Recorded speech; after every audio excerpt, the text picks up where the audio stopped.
தமிழ் உறவுகளுக்கு வணக்கம். இது உங்கள் வேர்களை தேடி தமிழ் மீடியா. மார்கண்டேயருடைய உயிரை பறிக்க வந்த யமதர்மனை திருக்கடையூரிலே சம்ஹாரம் செய்து அவரது பதவியை சிவபெருமான் பறித்து விடுகிறார். இதனால் பூமியில் பிறந்த உயிர்கள் அனைத்தும் இறப்பின்றி பெருகி போயின. இதனால் பாரம் தாங்காத பூமாதேவி யமதர்மனை உயிர்ப்பிக்கும்படி வேண்டுகிறாள் சிவபெருமானிடம். அதே நேரம் யமதர்மனும் தம் தவற்றை மன்னித்து மீண்டும் பணி வழங்கும்படி சிவனாரிடம் வேண்டிக் கொள்கிறார்.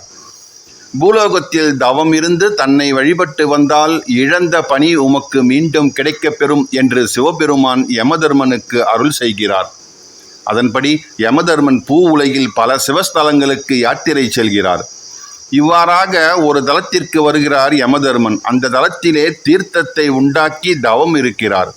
அவருடைய தவத்திற்கு மெச்சிய ஈசன் அவருக்கு திருக்காட்சி கொடுக்கிறார். தகுந்த காலத்தில் உமக்கு பணி கிடைக்கப் பெறும் என்றும் அருள் கூறுகிறார். தனக்கு அருள் செய்தது போலவே இந்த தலத்திலே இருந்து கொண்டு இங்கு வரும் மற்ற பக்தர்களுக்கும் நீங்கள் அருள் செய்ய வேண்டும் என்று யமதர்மன் கேட்டுக்கொள்கிறார். யமதர்மனின் வேண்டுகோளுக்கு இணங்க சிவபெருமானும் சிவலிங்க திருவுருவில் சுயம்புவாக அங்கே எழுந்தருளி விடுகிறார். இத்தகைய சிறப்பு பெற்ற தலம்தான் தர்மபுரம். அவ்வாறு சுயம்புவாக எழுந்தருளிய ஈசனின் திருநாமம்தான் தர்மபுரீஸ்வரர். ஆம், இன்றைய காணொளியில் ஸ்ரீ தர்மபுரீஸ்வரர் திருக்கோவிலின் ஸ்தல வரலாறு மற்றும் சிறப்புகள் ஆகியவற்றை தான் பார்க்க போகிறோம்.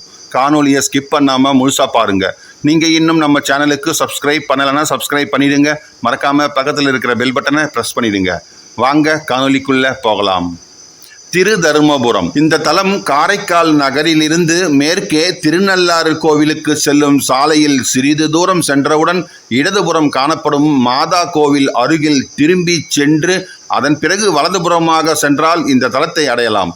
காரைக்கால் பேருந்து நிலையத்திலிருந்து சரியாக 3 கிலோமீட்டர் தொலைவில் அமைந்திருக்கிறது திரு தர்மபுரம். இத்தலத்து இறைவனின் திருநாமம் தர்மபுரீஸ்வரர் என்றும் யாழ்முறிநாதர் என்றும் அழைக்கிறார்கள். அன்னையின் திருநாமம் மதுர மின்னம்மை மற்றும் தேனமிர்தவல்லி என்று அழைக்கிறார்கள். இந்த தலம் திருஞான சம்பந்தரால் தேவார பதிகம் பெற்ற திருத்தலம் என்பது குறிப்பிடத்தக்க ஒன்று.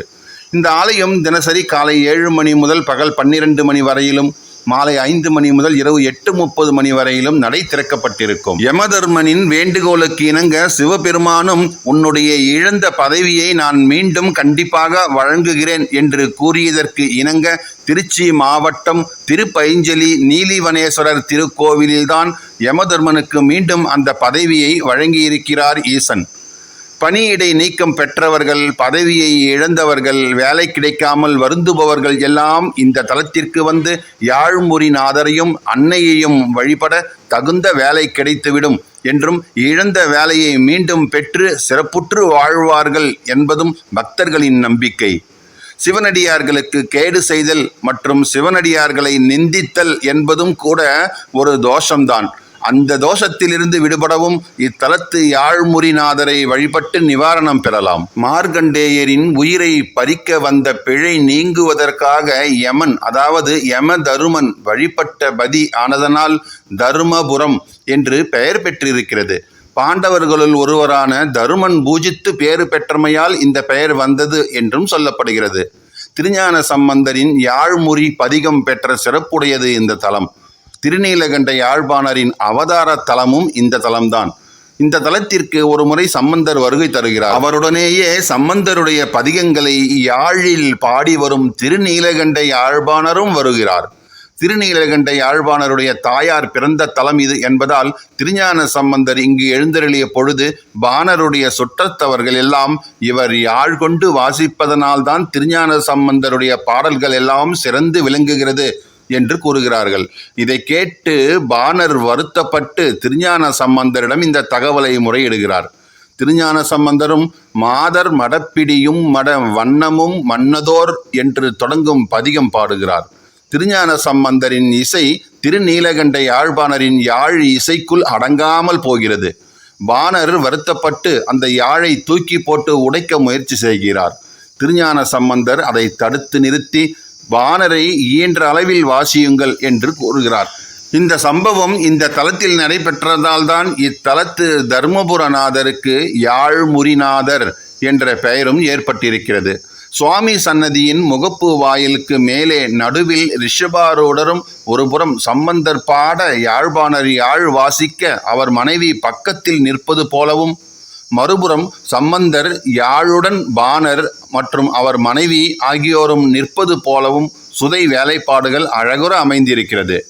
தருமபுர ஆதீனத்தின் நிர்வாகத்தில் கிழக்கு நோக்கி உள்ள இந்த திருக்கோவிலுக்கு நாம் சென்ற பொழுது 5 நிலை ராஜகோபுரம் அமைக்கும் திருப்பணி வேலைகள் எல்லாம் மும்முரமாக நடந்து கொண்டிருந்தது. இதற்கு அடுத்ததாக உள்ள 3 நிலை கோபுரத்திற்கு முன் நந்தி மண்டபம் மற்றும் பலிபீடம் அமைந்திருக்கிறது. 2ஆம் கோபுர வாயிலை கடந்து உள்ளே சென்றால் வெளிப்பிரகாரத்தில் வலதுபுறம் அன்னையின் தனி சன்னதி அமைந்திருக்கிறது. வெளிப்பிரகார மேற்கு சுற்றில் விநாயகர், சுப்பிரமணியர், மகாலட்சுமி ஆகியோரின் சன்னதிகள் உள்ளன. அன்னை சன்னதி முன் மண்டப தூணிலே துவார விநாயகரும் சுப்பிரமணியரும் காட்சி தருகிறார்கள். வெளிப்பிரகாரத்தில் வடகிழக்கு மூலையில் நவகிரக நாயகர்களின் தனி சன்னதி அமைந்துள்ளது. 2ஆம் கோபுர வாயிலுக்கு நேராக 16 கால் மண்டபத்தை அடுத்து கருவறையில் இறைவன் யாழ்முறிநாதர் சிறிய பானத்துடன் நாகாபரணம் சாத்தி கொண்டு கிழக்கு நோக்கி அழகுற தரிசனம் தருகிறார். கோஷ்ட மூர்த்தங்களாக நர்த்தன கணபதி, தட்சிணாமூர்த்தி, லிங்கோத்பவர், துர்கை ஆகியோரெல்லாம் அமைந்திருக்கிறார்கள். சண்டேஸ்வரருக்கும் தனி சன்னதி உண்டு. தட்சிணாமூர்த்தி இருபுறமும் சனகாதி முனிவர்கள் அமர்ந்திருக்க முயலகன் மீது காலை ஊன்றியபடி எழுந்தருளியுள்ளார். லிங்கோத்பவர் இருபுறமும் பிரம்மாவும் மகாவிஷ்ணுவும் இருக்க காட்சி தருகிறார். தெற்கு பிரகாரத்தில் அமைந்துள்ள ஸ்ரீ மேதா தட்சிணாமூர்த்தியின் திருவுருவம் தரிசிக்க வேண்டிய ஒன்று. அதேபோல உற்சவ மூர்த்திகளுள் ஸ்ரீ யாழ்முறிநாதரின் திருவுருவம் பார்த்து பார்த்து மகிழ வேண்டிய ஒன்று. இந்த தலத்தின் தீர்த்தமாக விஷ்ணு தீர்த்தம், பிரம்ம தீர்த்தம், தரும தீர்த்தம் என்று 3 தீர்த்தங்கள் அமைந்திருக்கிறது. இவையெல்லாம் ஆலயத்தின் வடபுறம் மற்றும் முன்புறம் அமைந்திருக்கிறது. இந்த ஆலயத்தின் ஸ்தல விருட்சமாக வாழை மரம் திகழ்கிறது. திருஞான சம்பந்த பெருமான் செந்தமிழால் 11 பாடல்கள் பாடியிருக்கிறார் இத்தலத்து இறைவனை. திரு தருமபுர பதியில் எழுந்தருளி இருக்கின்ற இறைவன் கழல்களை பேணுதல் உரியார் நல்லுலகம் எய்துவர், போகம் பெறுவர், இடரும் பிணியும் எய்த பெறார், என்றும் இன்பம் பெறுவர் என்றெல்லாம் தெளிவாக சுட்டிக்காட்டியிருக்கிறார் என்பதை தெரிவித்துக் கொண்டு உங்களிடமிருந்து விடைபெறுகிறேன்.